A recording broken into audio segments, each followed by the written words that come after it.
Driver. Ramu एक बहुत ईमानदार और मेहनती युवक था। वह बहुत हंसमुख और मधुर स्वभाव का व्यक्ति था। एक दिन रामू एक किराने की दुकान पर गया। वहाँ सिक्का डालने वाला सार्वजनिक फ़ोन लगा था। रामू ने सिक्का डाला और एक नंबर डायल किया।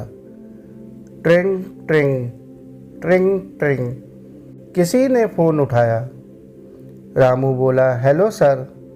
नमस्ते। मैंने सुना था कि आपको एक ड्राइवर की आवश्यकता है। मैं भी एक ड्राइवर हूँ। क्या आप मुझे अपने यहाँ ड्राइवर की नौकरी देंगे? व्यक्ति ने कहा, बेटा मेरे यहाँ पहले से ही एक ड्राइवर है। मुझे अन्य किसी ड्राइवर की आवश्यकता नहीं है।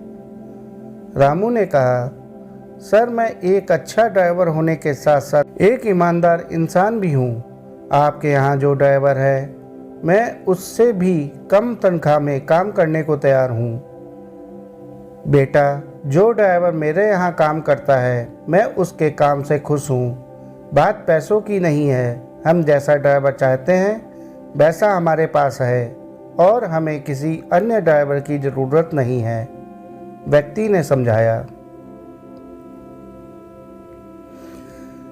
रामू ने जोर देकर कहा, सर मैं आपके यहाँ ड्राइवर का काम करने के साथ साथ अन्य काम भी करूँगा, जैसे बाज़ार से सब्जी लाना, आपके बच्चों को स्कूल छोड़ कर आना इत्यादि। मैं आपको यकीन दिलाता हूँ कि मैं आपको किसी भी शिकायत का मौका नहीं दूँगा। मुझे उम्मीद है कि अब आप मुझे मना नहीं करोगे। व्यक्ति बोला, कहा ना मैंने, अभी किसी ड्राइवर की ज़रूरत नहीं है। और ऐसा कहकर उसने फ़ोन काट दिया। दुकानदार रामू की बात बहुत ध्यान से सुन रहा था। उसने रामू से कहा, मेरा बेटा शहर में रहता है, उसे एक अच्छे ड्राइवर की ज़रूरत है। अगर तुम कहो तो मैं तुम्हें नौकरी दिलवा सकता हूँ। रामू ने दुकानदार से कहा, आपके सहयोग के लिए धन्यवाद, पर मुझे नौकरी की कोई आवश्यकता नहीं है। दुकानदार हैरानी से बोला, लेकिन अभी तो तुम फ़ोन पर नौकरी पाने के लिए गिड़गिड़ा रहे थे, अब क्या हुआ?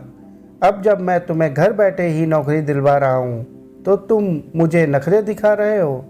भलाई का ज़माना ही नहीं रहा। रामू ने बड़ी विनम्रता के साथ कहा, आप मुझे गलत ना समझिएगा, मुझे काम की कोई ज़रूरत नहीं है। दरअसल सच बात तो यह है कि मैं अपने ही काम की परीक्षा ले रहा था। उस व्यक्ति के यहाँ काम करने वाला ड्राइवर और कोई नहीं, वो मैं ही हूँ।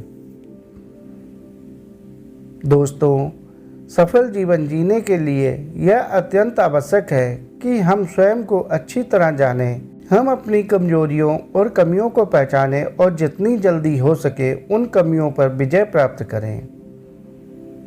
साथियों, कहानी को आखिर तक सुनने के लिए आपका बहुत बहुत शुक्रिया। कहानी पसंद आई हो तो कहानी को लाइक और चैनल को सब्सक्राइब कर लीजिए।